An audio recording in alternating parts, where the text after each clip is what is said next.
और ब्रेक के बाद स्वागत है, आप देख रहे हैं इंडिया न्यूज। आपके साथ मैं सृष्टि मिश्रा। आंकड़े हमारे, फैसला आपका, उस पर आपका स्वागत है। और आपको बता दें कि दुनिया एक ऐसी तबाही की दहलीज पर खड़ी है जहां से वापसी का जो रास्ता है दर्शकों, वो बंद हो गया है। ईरान और अमेरिका के बीच मंडराते युद्ध के बादल क्या आपकी जेब पर सीधा डाका डालने वाले हैं? जब स्ट्रेट ऑफ हॉर्मुज की लहरें शांत होती है तो दुनिया की धड़कनें क्यों बढ़ जाती है? और क्यों आर्थिक विशेषज्ञ ये कह रहे हैं कि 2008 से भी बुरा मंजर आने वाला है? आखिर वो कौन से गुप्त संकेत हैं जो ये बता रहे हैं कि मंदी का दैत्य जाग चुका है? क्या आपका रोजगार, आपका घर, आपकी जमा पूंजी सुरक्षित है, सेफ है? और सबसे बड़ा सवाल, जब पूरी दुनिया घुटनों पर होगी तब क्या भारत अपनी ढाल तैयार कर चुका है?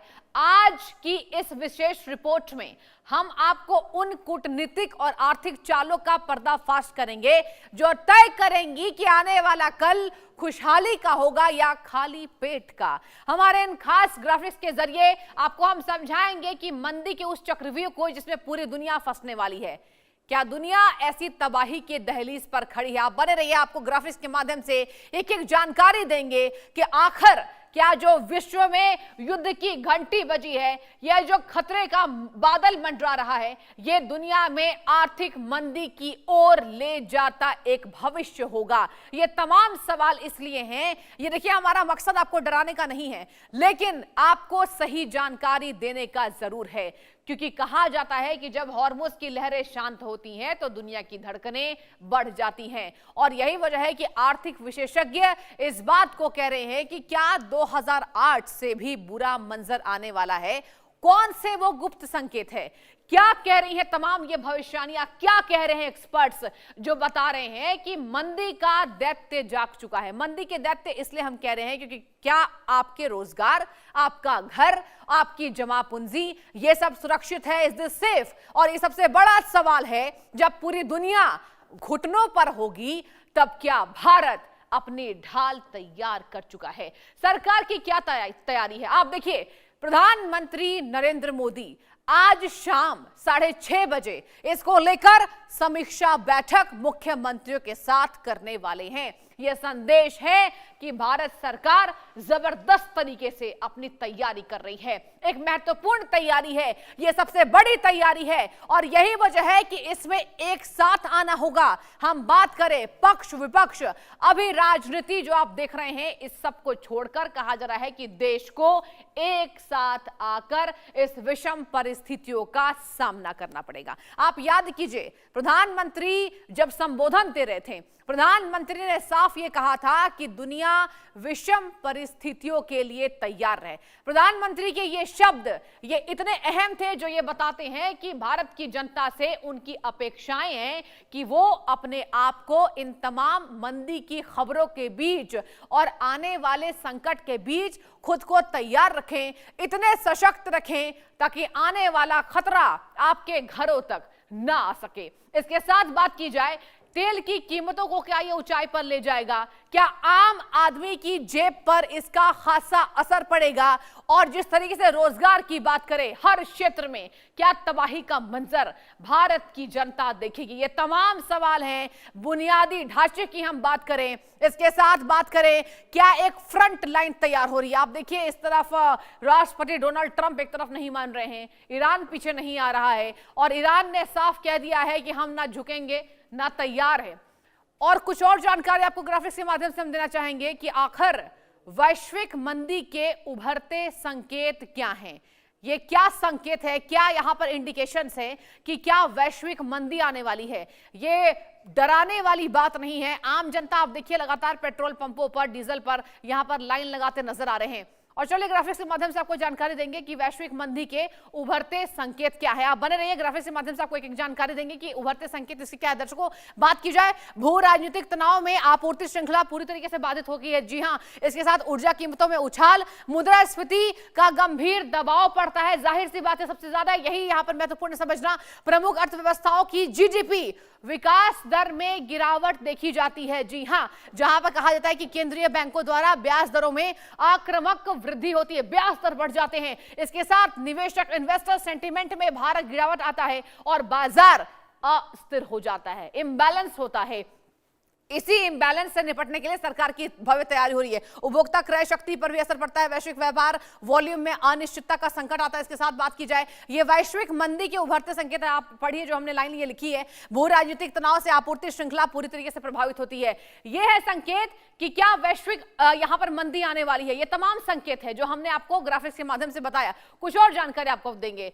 हॉर्मुज जल डमरू मध्य संकट और प्रभाव, इसका क्या असर होता है। आप बने रहिए मेरे साथ, आपको बताएंगे। हॉर्मुज की बात करें, यहां बात की जाए चीन, जापान, भारत और दक्षिण कोरिया इससे प्रभावित होता है। इसके साथ अगर बात की जाए जिस तरीके से स्ट्रेट ऑफ हॉर्मुज को लेकर यह अहम खबर कि क्या ईरान इसको लेकर आगे यहां पर हरी झंडी दिखाएगा। दैनिक 21 मिलियन बैरल तेल व्यापार बराबर होता है। 21 मिलियन बैरल तेल रोज व्यापार जो है इससे बाधित होता है। आगे जानकारी निकलकर सामने आ रही कि समुद्री परिवहन और बीमा प्रीमियम में उछाल देखने को मिल सकता है। हॉर्मुज जल डमरू मध्य संकट और प्रभाव ये आपको बता रहे हैं। खाड़ी देशों के निर्यात आय पर सीधा प्रहार होता है। खाड़ी देशों का जो निर्यात है अभी यहां पर स्ट्रेट ऑफ हॉर्मुज की वजह से ठप है, बंद है। आगे सुनिए, बात की जाए हॉर्मुज बंद होने से वैश्विक तेल संकट गहराया। ये हमने आपको पहली जानकारी दी कि सबसे पहले तेल और यहां पर पेट्रोल डीजल आप देख रहे हैं जो दाम बढ़े हुए हैं, तेल और गैस के जो संकट के बादल हैं ये तमाम विश्व में ये बता रहा है कि स्थितियां ठीक नहीं है। कुछ और जानकारी आपको दूंगी। मंदी के लक्षण और पिछला इतिहास ये क्या है। जहां 2 लगातार तिमाहियों तक ऋणात्मक जीडीपी विकास इसमें देखा जाता है। देखिए यहां आपको बताएंगे तीसरी जानकारी ग्राफिक्स के माध्यम से, मंदी के लक्षण क्या हैं और पिछला इतिहास क्या है। क्या कहता है इतिहास। बेरोजगारी दर में अचानक और व्यापक वृद्धि आती है। बेरोजगारी दर जो है वो बढ़ जाता है। ऑब्वियस सी बात है, जब मंदी आती है पूरे विश्व में औद्योगिक उत्पादन और विनिर्माण में भारी कमी आती है। पिछली मंदी 2008 का ग्रेट रिसेशन संकट आपको याद होगा। 2008 का ग्रेट रिसेशन संकट, जहां पर कारण क्या था, अमेरिका हाउसिंग बबल और लेहमैन ब्रदर्स। जी हां, ये मंदी के लक्षण और पिछला इतिहास बता रहे हैं और आप इससे कनेक्ट कर पाएंगे कि क्या आने वाली स्थितियां क्या बयां करें। सुनिए, प्रभाव वैश्विक बैंकिंग और वित्तीय प्रभाव पर, इस पर यहां पर हमने देखा था कि इसका असर हुआ था। मांग में कमी से व्यापार चक्र का पतन होता है और इसके साथ ही मांग में कमी से व्यापार चक्र का पतन होता है। इससे यहां पर कहा जा रहा है कि जो इकोनॉमी है, जो अर्थव्यवस्था है, वो हर देश की बिगड़ती नजर आती है। कुछ और जानकारी ग्राफिक्स के माध्यम से अब आपको बताएंगे परिवहन और इंफ्रास्ट्रक्चर पर क्या असर पड़ेगा। बने रहिए आप मेरे साथ, आपको हम ये भी जानकारी देंगे। वैश्विक लॉजिस्टिक्स नेटवर्क पूरी तरीके से ठप होता है। परिवहन और इंफ्रास्ट्रक्चर पर जब असर होता है क्या होता है, सुनिए। कच्चे माल की कमी से विनिर्माण बंद हो जाता है। कच्चे माल की कमी होगी, ऑब्वियस सी बात है, यहां पर डिमांड एंड सप्लाई पर इसका पूरा जो चेन है वो खराब होता नजर आता है। बुनियादी ढांचा परियोजनाओं के फंड में कटौती की जाती है। अब कटौतियां शुरू हो गई हैं। कटौती के तौर पर आप देखिए तमाम यहां पर देशों से अहम खबर भी आने लगी। हमारे पड़ोसी देशों में ही यहां पर कहा जा रहा है कि वर्क फ्रॉम होम का जो यहां पर सिलसिला है वो शुरू किया जा चुका है। ऑटोमोबाइल और इलेक्ट्रॉनिक सेक्टर में प्रभाव पड़ता है। विनिर्माण कार्य रुकने के लिए करोड़ों रोजगार खतरे में आ जाते हैं। यह सबसे ज्यादा डराने वाली बात है कि करोड़ों व्यापार यहां पर संकट पे आ जाएंगे, हाशिए पर आ जाएंगे और वैश्विक व्यापार का पहिया थमने की आशंका है। और वैश्विक मंदी की खबरें लगातार आ रही हैं, लेकिन सरकार ने, हमारी भारत सरकार ने साफ तौर पर इस बात का संकेत दे दिया है कि हमें इससे कोई खतरा नहीं है। आपको सुनाएंगे कि सरकार ने किस तरीके से उड़ने वाली अफवाहों पर रोक लगा दी। सुनिए जरा। इतना विपद काल में, जबकि एक क्षेत्र में युद्ध चल रहा है जहां से हमारा गैस, पेट्रोलियम प्रोडक्ट सारे आते हैं, फिर भी ऐसे समय में इतना बड़ा कदम उठाना ये कोई मामूली कदम नहीं है, क्योंकि हमारे आम भारतीय लोगों को अपने ज़िंदगी में तकलीफ ना हो इसका सोच प्रधानमंत्री जी ने आज दिखाया है। नहीं तो आप भी, आम आदमी भी समझ सकते हैं, हमारे देश में गैस और ऑयल कितने कम प्रोडक्शन होते हैं और हम बाहर से निर्भर रखते हैं।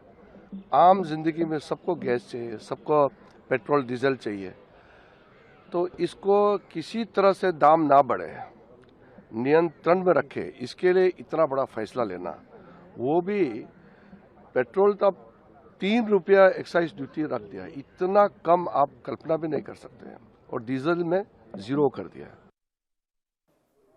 तो आप सुन रहे थे, केंद्रीय मंत्री थे और इसी के साथ इस चर्चा में चलिए खास स्वागत हम करना चाहेंगे हमारे खास मेहमान रजत मिश्रा जी जुड़ चुके हैं अर्थशास्त्री के तौर पर, और ये बेहतर समझाएंगे पूरे विश्व को और खास तौर पर भारत की जनता को कि क्या चल रहा है। रजत जी, सीधा और स्ट्रेट सवाल आपसे। देखिए, वैश्विक मंदी कहकर लोगों को डराया जा रहा है और हमारी भारत की जनता जरा भोली है, तुरंत डर जाती है। प्लीज बताइए और अच्छे से एक्सप्लेन कीजिए दर्शकों तक कि आखिर सरकार बार बार कह रही है कोई मंदी नहीं होगी, कोई दिक्कत नहीं होगी, क्यों हताश है लोग? Rajat ji, over to you. Thank you so much Srishti ji. देखिए, जो वैश्विक मंदी की बात है, ये इस तरह के टर्म्स होते हैं जो नॉर्मली हर बार उछाले जाते हैं जब भी इस एब्सोल्युटली। तरह की कोई भी समस्या आती है और जब भी एक इंस्टेबिलिटी की बात आ जाती है। तो ऐसी चीजें बार बार बताई जाती हैं, लेकिन जरूरी नहीं है, इसका मतलब ये नहीं है कि हर बार इस तरह की समस्याएं ही आएंगी। लेकिन समस्याएं कुछ ना कुछ जरूर हैं। प्रधानमंत्री जी ने भी अपने भाषण में कहा कि इसके कुछ लॉन्ग टर्म इम्पैक्ट्स हैं जो हमें देखने पड़ सकते हैं और हमें उसके लिए तैयार रहना चाहिए। तो इम्पोर्टेंट बात जो बार बार कही जा रही है वो बात तैयारी की है, समझने की है और उसको एक्नॉलेज करने है की है कि कैसे हम इसको रेक्टिफाई कर सकते हैं। हमारे सिनेरियो में बहुत सारी जो और भी इकोनॉमीज हैं उनकी हालत कहीं ज्यादा खराब है, लेकिन उस स्थिति में न जाएं उसके लिए जो स्टेप्स उठाए जा रहे हैं सरकार के द्वारा, बाकी जैसे आरबीआई वगैरह के द्वारा, इनको ज्यादा स्ट्रीमलाइन करने की जरूरत है, इनको ज्यादा क्लियर आउट करने की जरूरत है ताकि पैनिक का माहौल क्रिएट ना हो। जैसे देखिए, 7 एम्पावर्ड ग्रुप की बात कही गई है, लगभग रोज इंटरमिनिस्ट्रियल प्रेस कॉन्फ्रेंसेस हो रही हैं, अलग अलग मिनिस्टर्स भी इस चीज को बता रहे हैं कि पेट्रोल और डीजल एटलीस्ट वो शॉर्टेज नहीं है इंडिया में और उसके लिए पैनिक करने की आवश्यकता नहीं होगी। It is a very big thing to have. और जो रिसेशन की बात कही जा रही है या ग्लोबल गिरने की ओवरऑल बात की जा रही है, अगर आप यूएसए का हाल देखेंगे तो वहां पर 48% प्रोबेबिलिटी इस बात की जताई जा रही है कि वहां पे रिसेशन आ सकता है। ओवरऑल सिनेरियो में कुछ चीजें अभी भी सशंकित करने वाली हैं, जिनमें बार बार इस चीज का बताया जा रहा है कि जैसे डब्ल्यूटीओ है, उसने ओवरऑल जो ग्लोबल ट्रेड की ग्रोथ रेट है उसको 4.6 से घटाकर 1.9% कर दिया है। इसका मतलब यह है कि जो एक्सपोर्ट और इंपोर्ट अलग अलग जगह हो रहे हैं, जो एक इंटरकनेक्टेड वर्ल्ड है, उसमें ट्रेड में कमी आएगी। एक ये बात है। दूसरा जो समस्या की बात हमें है, जो हमें ध्यान रखने की जरूरत है, वो है बॉन्ड यील्ड का बढ़ना। क्रूड ऑयल के प्राइसेस ज्यादा हैं। ओवरऑल सिनेरियो में अगर बॉन्ड यील्ड बढ़ती है, जैसे इंडिया में भी 10 साल की जो बॉन्ड यील्ड है, आई थिंक वो 6.96% के अराउंड आ चुकी है और 4.43% यूएस में है ये 10 साल की बॉन्ड यील्ड। जब बॉन्ड यील्ड बढ़ती है तो इसका मतलब ये होता है कि जो इन्वेस्टर्स होते हैं वो स्टॉक मार्केट से, इक्विटी मार्केट से, या जो इन्वेस्टमेंट करते अपने बिजनेस को ग्रो करने के लिए करते, वहां से निकाल कर वो बॉन्ड में लगाते हैं, जो कि ऐसे इनस्टेबल सिनेरियो में एक सेफ बेट मानी जाती है। जब ऐसा होता है तो बाकी जगहों पे जो लगने वाला पैसा है वो डाइवर्ट होके बॉन्ड्स में जाता है। इसलिए एक और संशय क्रिएट होता है कि चूंकि ओवरऑल सिनेरियो में अगर ग्रोथ नहीं, जैसे इन्वेस्टमेंट अगर ज्यादा नहीं होगा तो ग्रोथ पे भी हर्डल आएगा, ग्रोथ भी रुकेगी। इसलिए बॉन्ड यील्ड एक ऐसा फैक्टर है जिसको अभी आगे के समय ट्रैक करने और ध्यान रखने की जरूरत होगी ताकि ये स्थितियां और ज्यादा खराब ना हो। उसी रजत जी, तरह एक और सवाल भारत मेरा आपसे होगा। बिल्कुल स्थितियां खराब ना हो और इस बाबत सरकार की पूरी देखिए मजबूत तैयारी है। कोई भी सरकार ये कभी कतई नहीं चाहेगी कि देश में कुछ भी संकेत इसके मिले। लेकिन रजत जी, अगर बात की जाए भारत की 26-27 की, आप जीडीपी वृद्धि दर कितना देखते हैं? मतलब क्या आपका स्पेकुलेशन है, क्या आपके ये कहती है, क्योंकि देखिए आप अर्थशास्त्री है, बेहतर समझाएंगे, क्योंकि कहा यह जा रहा है कि अनुमानित तौर पर यहां मंदी भारत को प्रभावित नहीं करेगी क्योंकि हमारी जीडीपी लगातार बढ़ रही है। क्या यह सच है? सृष्टि जी, ये बात सच है कि जीडीपी लगातार बढ़ रही है और वो एक पॉजिटिव साइन है। बाकी जो कंट्रीज हैं उसके कंपैरिजन में हमारी परसेंटेज ग्रोथ ज्यादा है। ओके। असल में मैं अपना एक कोई भी एस्टिमेट देने से पहले जो 3-4 बड़ी एजेंसीज हैं उनके एस्टिमेट की बात करता हूं, तो वहां पे फिलहाल थोड़ा सा बात ऊपर नीचे आती है। बिकॉज गोल्डमैन सैक्स है, उसने आई थिंक 7% से कम करके 5.9% की जीडीपी ग्रोथ रेट पोर्ट्रे की है। सिमिलरली मूडीज ने 5.6% का बताया है। एसएनपी है जिसने 7% से बढ़ा के 7.1% की बात कही है जीडीपी ग्रोथ रेट में, लेकिन उसका यह कहना है कि 3% इन्फ्लेशन होना चाहिए और जो ब्रेंट क्रूड ऑयल है वो लगभग $60-70 के अराउंड होना चाहिए, तो हम ये स्थिति अचीव कर सकते हैं। तो यहां पर अभी थोड़ी कंफ्यूजन देखने की आ रही है। और चूंकि ये अप्रैल अभी स्टार्ट होने वाला है, मतलब ये फाइनेंशियल ईयर अब स्टार्ट होगा और इस फाइनेंशियल ईयर की जो बोहनी है वो थोड़ी सी खराब है, जैसा कहा जाता है हमारे यहाँ। ये एक थोड़ी दिक्कत की बात है। और इसी में अगर एग्रीकल्चर वाला फैक्टर है, जहां पर अगर फर्टिलाइजर्स और यूरिया जिसका 2 महीने से ज्यादा का हमारे पास स्टॉक है वो हम अच्छे से मेंटेन कर ले जाते हैं, तो एटलीस्ट खरीफ की फसल बढ़िया रहेगी। और इसी समय जो एमएसएमईज हैं और बाकी जो इंडस्ट्रीज हैं जिनको हायर क्रूड प्राइसेस से या हायर ऑयल प्राइसेस से थोड़ा इम्पैक्ट पड़ा है, अगर उनको सपोर्ट प्रोवाइड कर लिया जाता है तो आई थिंक रिवाइव करने में और चीजों को नॉर्मलाइज करने में ज्यादा तकलीफ नहीं होनी चाहिए। हमें बस ये ध्यान रखना है कि जो डिफरेंट डिफरेंट सेक्टर्स हैं और एक्सपोर्टर्स हैं स्पेशली, उनको हम कितना असिस्टेंस जल्दी से जल्दी प्रोवाइड कर सकते हैं। रजत जी, एक छोटा सवाल, सॉरी मैं बीच में टोक रही हूँ, आप प्लीज कंटिन्यू कीजिएगा। आपने कहा अगर रिवाइवल के तौर पर बात की जाए, रिवाइव के तौर पर सबसे बेहतरीन विकल्प हमारी जीडीपी के लिए क्या है? प्लीज इसको एक्सप्लेन कीजिए। देखिए, सबसे बेहतरीन इसमें यह है कि जो एमएसएमईज होती हैं उनको आप कितने लेवल तक सपोर्ट कर सकते हैं। और जैसे अभी आपने देखा कि डोमेस्टिक कंजम्पशन के लिए चीजें बढ़ाई जा रही हैं।